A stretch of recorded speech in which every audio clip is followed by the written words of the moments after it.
తదుపరి ఎం. ఈ ఎం అనేటువంటి అక్షరం మురళి, మాధవ ఇటువంటి నామధేయాలతో కలిగి ఉంటుంది. ఈ ఎంతో స్టార్ట్ అయ్యేటటువంటి వారు, అక్షరం స్టార్ట్ అయ్యేటువంటి నేమ్స్ కలిగినటువంటి వాళ్ళు ఎవరైతే ఉంటారో వారికి ఈ సంవత్సరాంతం వరకు కూడా అనుకోని విధంగా లాభాలు రావడం అనేటువంటిది జరుగుతుంది. అది ఆకస్మికమైనటువంటి ధనలాభం కావచ్చు, ఆకస్మికమైనటువంటి స్త్రీ లాభం కావచ్చు.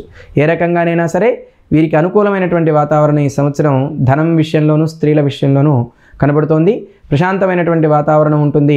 వీరు చేయకూడనటువంటి పనులు ఏవైంటే అనవసరంగా వేరే వాళ్ళని నమ్మి పెట్టుబడులు పెట్టడం అనేటువంటిది మటుకు వీరికి చాలా ప్రమాదకరం. షేర్ మార్కెట్ కానివ్వండి, ఇటువంటి వాటి జోలికి వీళ్ళు వెళ్ళే అవకాశం ఉంది.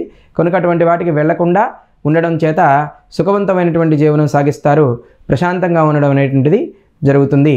వీరు తప్పనిసరిగా కేతువు వీరికి అధిపతి కనుక, ఆయన మోక్షకారకుడు కనుక ఖచ్చితంగా శివారాధన చేయడం మూలకంగా మంచి ఫలితం అనేటువంటిది రావడం జరుగుతుంది. వీరు గురువారం రోజున ఆకుపచ్చ ఒత్తితో దీపారాధన చేయడం మూలకంగా మంచి ఫలితం వస్తుంది. మినుములు సంవత్సరాంతంలోపు 2 సార్లు దానం ఇవ్వడం చేత అనుకూలమైనటువంటి ఫలితం పొందుతారు వీళ్ళు.